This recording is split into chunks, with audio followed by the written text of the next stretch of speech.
gravando. Então, vamos dar continuidade. Na aula passada, nós vimos até o terceiro governo, no caso, o terceiro governo geral. Então, nós temos aí, dentro do Brasil Colônia, a administração ela vai ser dividida em vários períodos. E a aula passada encerramos aqui, no caso, no governo geral, no terceiro governo geral. Então, nós temos aí mais alguns governos gerais, mas não tão significantes como os três primeiros momentos da administração do governo brasileiro. Que, no caso, nós vamos ter, nesse período, no caso, as capitanias hereditárias. Posteriormente, das capitanias hereditárias, que vai compreender a primeira fase da administração da colônia. Então, a administração ela vai se dar através, depois da capitania geral, do primeiro governo liderado por Tomé de Souza. Depois, no segundo governo geral, nós teremos Duarte da Costa. Terceiro governo, Mendes Sá. Então, a partir de agora, vamos ver o quarto governo.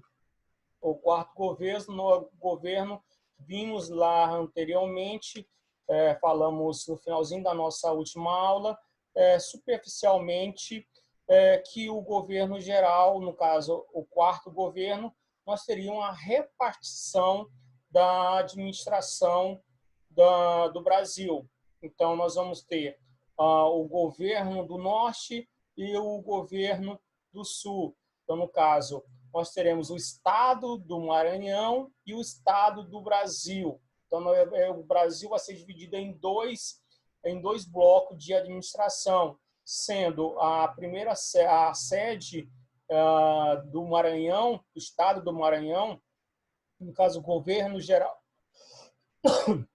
o Estado governo, no caso, o governo geral do Norte, ele vai ter a sede em Salvador, e o Estado do Brasil, no caso, o governo geral do Sul, com sede no Rio de Janeiro.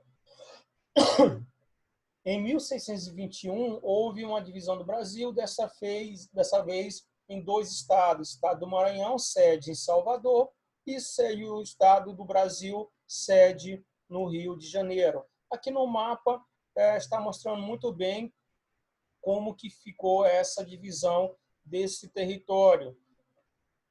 Então, a economia do Brasil colônia ela vai ser dividida na seguinte forma. Na primeira fase dessa colonização, nós teremos a exploração do pau-brasil. Professor, sim. A Cauã está pedindo para o senhor aceitar ela. Ok. Só um minutinho.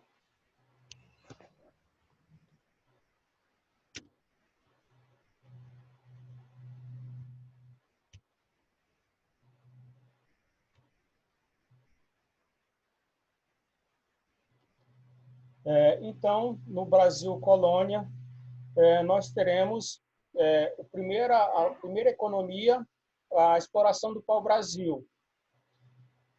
Depois nós teremos a escravidão indígena. Posteriormente à escravidão indígena, nós teremos a produção, então, da lavoura de cana-de-açúcar em São Vicente.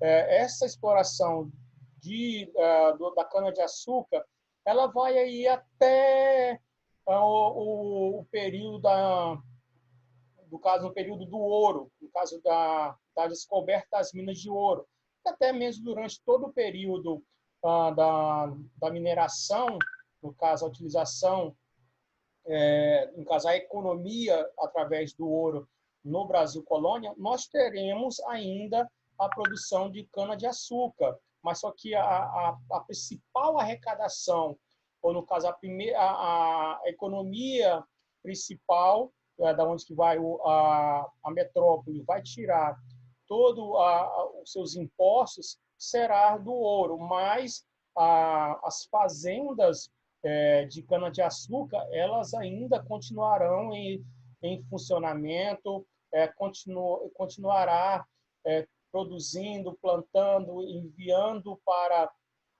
a metrópole, para poder fazer a sua manufatura. E já lá depois da economia do ouro, o Brasil ele mesmo vai manufaturar essa cana-de-açúcar. Mas isso é apenas um lembrete que vocês não se esqueçam. Mesmo a partir de 1530, mesmo com o surgimento de outras economias principais, no caso de outros produtos que vão subsidiar a economia da metrópole, a lavoura de cana-de-açúcar ela não deixa de existir, ela não para de ser produzida. Apenas ela vai ficar em segundo plano e terá uma outra economia principal, que no caso depois da produção da cana-de-açúcar, dentro desse intervalo nós teremos a introdução da pecuária, que será um momento que a coroa portuguesa vai mandar para o interior dessa colônia grupos de colonos para povoar a região central, onde que surge o povoamento da nossa região aqui central, onde hoje compreende o estado do Tocantins e também onde compreende o estado de Goiás, foi povoado a partir da introdução da pecuária. Mas que, na verdade, essa introdução da pecuária, como já vimos nas aulas de História do Tocantins, ela vai ser apenas um pretexto para poder haver essa inserção do colono no interior do Brasil. Mas, na verdade, o cunho dessa inserção da pecuária, ela vai ser mais com uma necessidade de povoamento para que não haja ocupação por parte de outras nações, como vimos lá na colonização da América nas aulas anteriores, que no caso nós teremos a Inglaterra, a França e a Holanda, que vão lançar-se tardiamente na colonização aqui nesse período do século XVI, século XVII. Então, eles vão ocupar esses territórios dos portugueses, dos espanhóis, vão tentar dominar um pequeno território. Também será introduzido em algumas regiões, principalmente ali da região do Nordeste, será introduzida a lavoura de algodão e de tabaco, no caso, a produção de fumo. No caso, o tabaco seria a planta que produz o fumo. No caso, esse fumo vão produzir nessa região e vão produzir aquele fumo de corda que em algumas regiões ainda são utilizados. Também, desde a introdução da lavoura da cana-de-açúcar, também vai vir consigo a mão de obra barata, no caso, a mão de obra escrava, que vai garantir uma certa rentabilidade e de lucro para os grandes latifundiários, no caso, para os grandes donatários, para os grandes proprietários de terra aqui na colônia, vai dar uma certa lucratividade.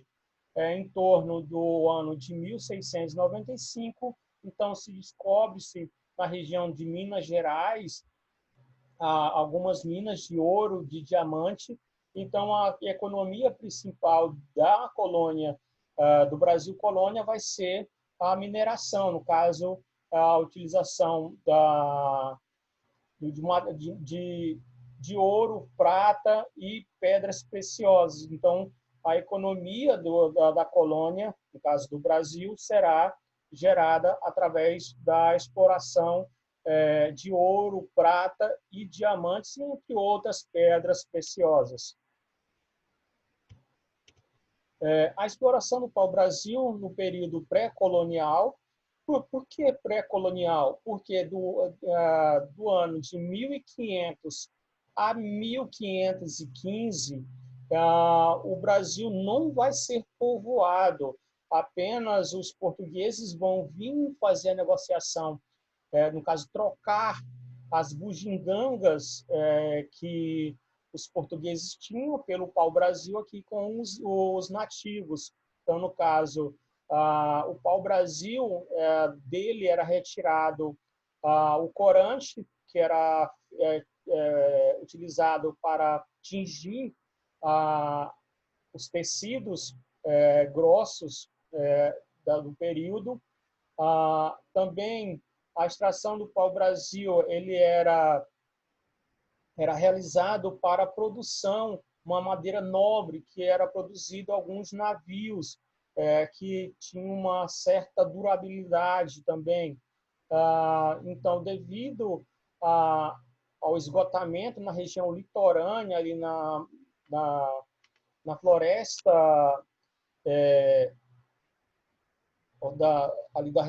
toda a região litorânea, ela vai se esgotar, então não vai ter mais nenhuma lucratividade, não vai ter mais nenhum produto que seja lucrativo para a metrópole. Então, esgotando todo esse pau-brasil, então a colônia precisa, no caso a metrópole precisa de outro produto. Aí, quando a partir de 1515 eles introduzem a produção, no caso a lavoura de cana-de-açúcar nesta região da colônia. Então, Portugal já possui uma experiência na África com a produção da cana-de-açúcar, e com isso, essa experiência eles vão trazer para o Brasil. E junto com a lavoura açucareira, vai vir os escravos, a mão de obra barata. No caso, o clima e o solo eram bastante favoráveis.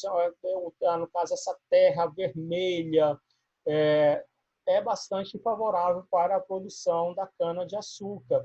No caso, eles chamam o solo de massapé, esse solo vermelho. Produto de extremo valor no mercado europeu, não somente nesse período o açúcar era valorizado. Também, até hoje, o açúcar tem um grande valor comercial. Portugal não tinha o capital necessário para poder fazer essa introdução. E quem vai bancar essa introdução da lavoura de cana-de-açúcar?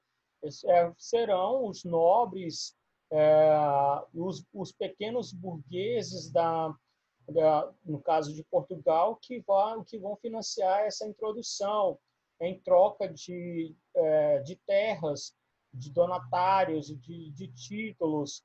Então, esse financiamento vai se dar também através desses nobres, desses burgueses, e também terá um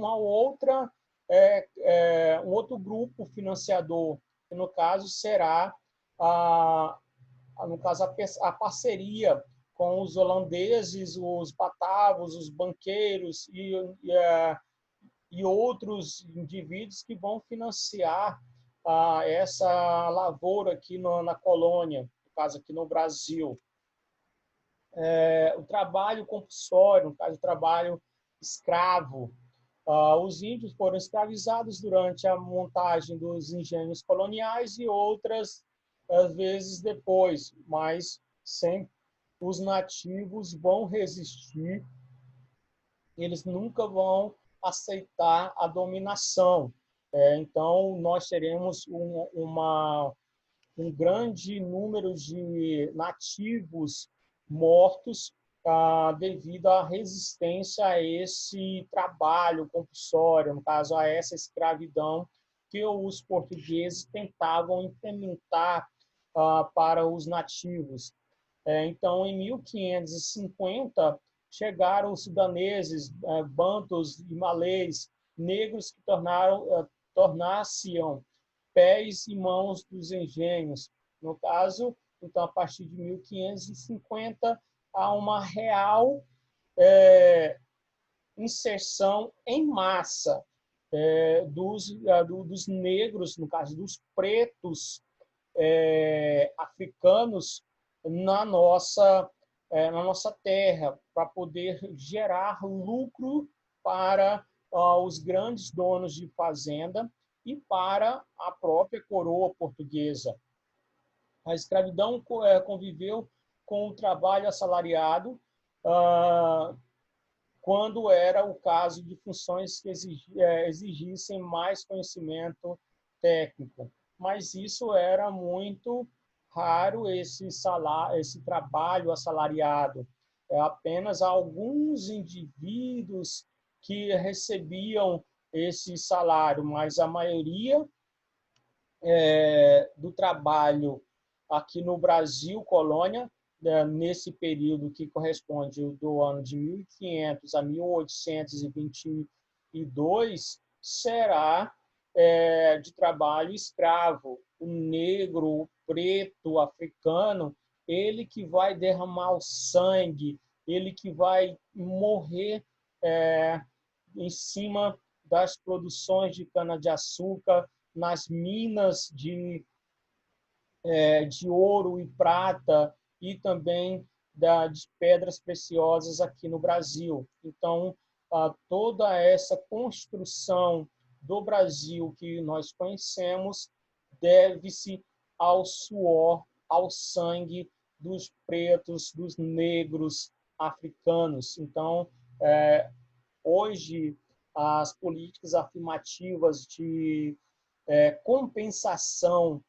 aos pretos, aos negros, devido a esse suor, a esse sangue derramado na terra brasileira, para poder levantar e construir toda essa identidade ainda em construção que se chama Brasil. A escravidão no Brasil, colônia, ela vai se dar das seguintes formas. O negro resistiu, fugindo, atacando seus feitores, queimando senzalas, dispersando o gado, suicidando-se, abortando, disfarçando sua cultura, no caso, escretismo, que no caso eles deixaram de cultuar a sua religião, de cultuar a sua cultura, no caso, suas tradições, em prol da cultura do branco europeu português. Então, o negro ele vai resistir da mesma forma como o nativo resistiu lá no início, mas temos várias outras problemáticas devido à questão do próprio tráfico negreiro que vai ocorrer durante esse período. Morria, resistia mais, eles traziam mais e mais negros da África. Então por que esse negro ele escravizava o seu próprio irmão na África? É uma questão cultural, de dominação de tribos, entre aspas, que é uma cultura do próprio africano, honra de acordo com as tradições daquele continente. Mas esse negro no Brasil, ele vai continuar através da seguinte forma: eles vão reunir-se e vão formar os quilombos. O que é o quilombo de forma mais simples? O quilombo era o local onde esses negros se reuniam quando fugiam das senzalas nas grandes fazendas. não somente os quilombos eram formados somente por negros, também por nativos também, eles faziam a composição desse quilombo. Até mesmo aqueles indivíduos que eram bandidos fora da lei aqui no Brasil colônia, eles também se refugiavam nesses quilombos. Então, há uma formação não somente de negros nos quilombos, nós vamos ter também nativos fora da lei, entre outras situações. Tá? Os quilombos não são formados somente por negros. Quase sempre foram mercadoria barata, mesmo os portugueses pobres, até escravos aporreados, poderiam possuir uma peça. Mesmo os indivíduos, os próprios negros que eram aforreados, que conseguiu juntar algum dinheiro posteriormente à sua alforria, como assim, professor, que esse negro conseguia a sua alforria? Eles conseguiam a sua alforria, alguns devido ao carisma do seu senhor, outros conseguiam a sua alforria devido a ele comprar, no caso, outras pessoas reuniam dinheiro e compravam a posse desse negro, e posteriormente a compra desse negro eles alforriavam. Tinham alguns grupos de burgueses brasileiros, aqui do Brasil colônia, que através do ideário iluminista eles vão reunir dinheiro para comprar a parte de um número significante de negros, alforriá-los, dar liberdade a eles. Então, esses negros que posteriormente eram alforriados, eles começavam a trabalhar nas grandes vilas e começavam a juntar dinheiro também para poder, muitas vezes, até mesmo escravizar o seu próprio irmão ou escravizar outros indivíduos para se sentisse parte do meio. O número de mulheres trazidas da África era 5 vezes menor do que o de homem. Dentro do tráfico negreiro, a mulher não tinha muita serventia. A única serventia que a mulher tinha dentro dessa mão de obra escrava, ela servia apenas para reprodução, no caso de espécies melhoradas, e também para trabalhar na casa grande, na casa dos senhores feudais. No caso, recebe o nome de casa grande. Então, essas mulheres elas serviam apenas para essas duas funções. Esqueci. Ou também para ser ama de leite de algumas senhoras do engenho. Então, no caso, a mulher tinha essas 3 funções: de procriar, de trabalhar na casa grande, ou de ser ama de leite. Então, as mulheres escravas negras, elas tinham apenas essas 3 funções. Raríssimas as exceções que eram colocadas na lavoura, na produção, mas a maioria das mulheres elas tinham essas 3 funções dentro do trabalho escravo aqui no Brasil colônia. O racismo servia para preservar a ordem racial, no caso, a ordem social. No caso, ao longo da história do Brasil, tenta-se esconder esse racismo, tenta-se mascarar esse racismo, sendo que até nos nossos dias atuais o racismo está bem evidente e ultimamente está ficando mais claro esse racismo. Para muitos vão dizer que a minha pele é branca, é parda. Não, a minha pele é negra, eu tenho sangue negro nas minhas veias, devido ao meu grau de parentesco com negros da minha família. Então, eu me considero negro, não pardo, mas devido à questão da própria ordem social, dentro dos meus documentos, é colocado como pardo, mas eu me intitulo como negro, porque dentro da minha linha familiar, eu tenho negros na composição, então eu sou negro, não sou branco, não sou pardo, porque a constituição da minha genética ela vem do negro. O interessante seria todo brasileiro que tem dentro da sua linhagem familiar negros se auto-assumissem como negros, não como pardo.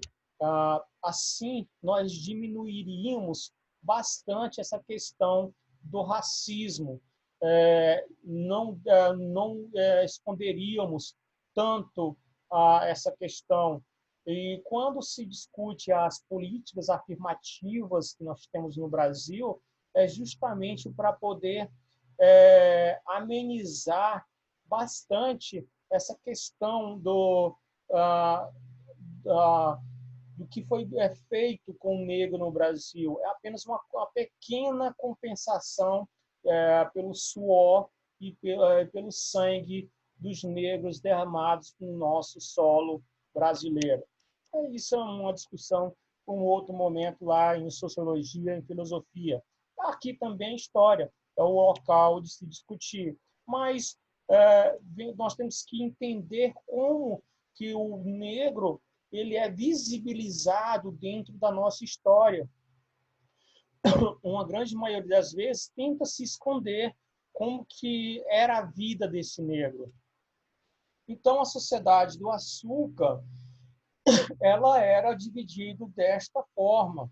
No caso, a pirâmide aí, social do período da sociedade do açúcar, ela tem com sua base os escravos, ali na classe intermediária, os homens livres, os senhores de terras sem engenho, ferreiro, carpinteiro, capataz e etc.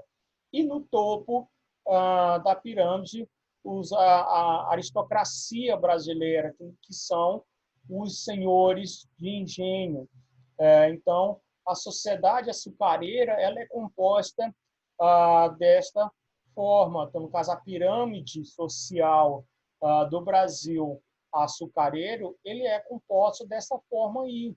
A base é composta por escravos, a classe intermediária composta por homens livres, e no topo da pirâmide, os aristocratas, no caso, os senhores de engenho. A sociedade brasileira ela vai ser composta da seguinte forma. Essa sociedade brasileira ela vai ter uma grande influência do catolicismo, no caso da Igreja Católica.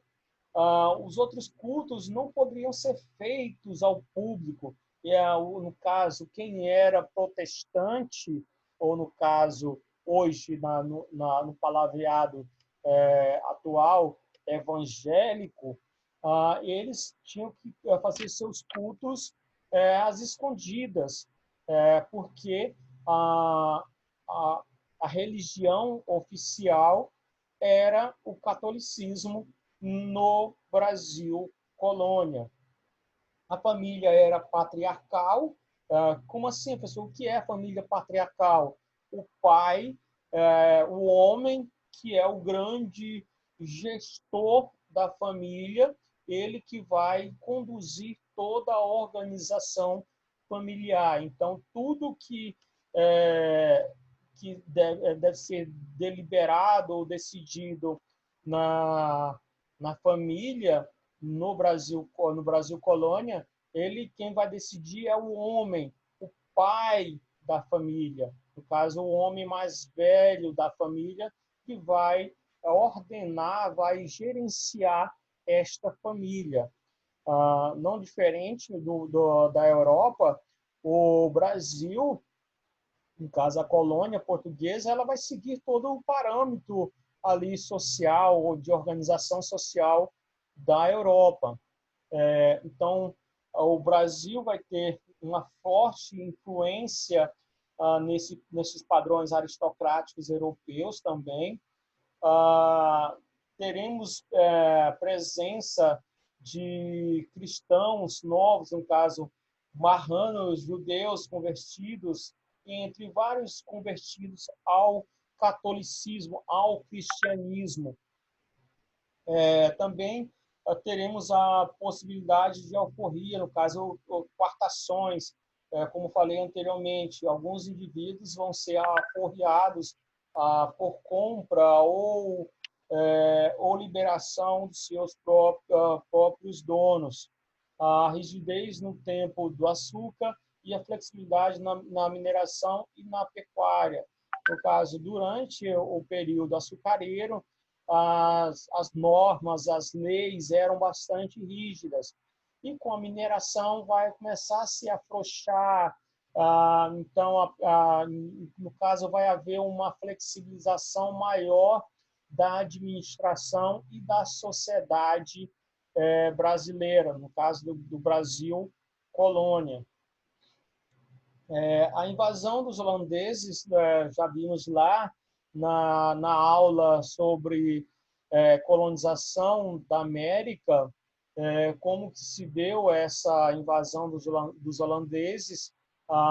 Eles vão invadir os principados, no caso, as colônias, tanto de Portugal e de Espanha, a partir de 1580 até em torno de 1640. Então, os holandeses terão irão invadir os territórios colonizados por Portugal e Espanha durante o período de 1580 a 1640. Por determinação do novo rei, rompe-se a parceria luso-flamenga.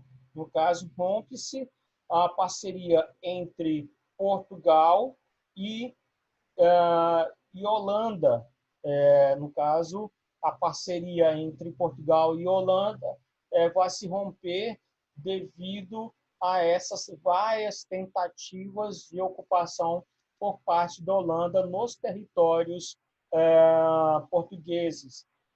Os holandeses vão invadir a Bahia um ano e depois Pernambuco durante 8 anos, a chamada Nova Holanda. O administrador será Maurício de Nassau, que vai liderar todo esse processo de invasão aqui na América portuguesa. A tolerância religiosa, empréstimos aos latifundiários, religiosos, artistas de renome na Europa, e vieram para o Brasil investimentos em infraestrutura, urbanização, no caso, urbanização de Recife, pontes, jardins e palácios. A expulsão dos holandeses, a ressurreição pernambucana teve a concorrência antilhana como consequência. E por hoje vamos encerrar aqui na invasão portuguesa.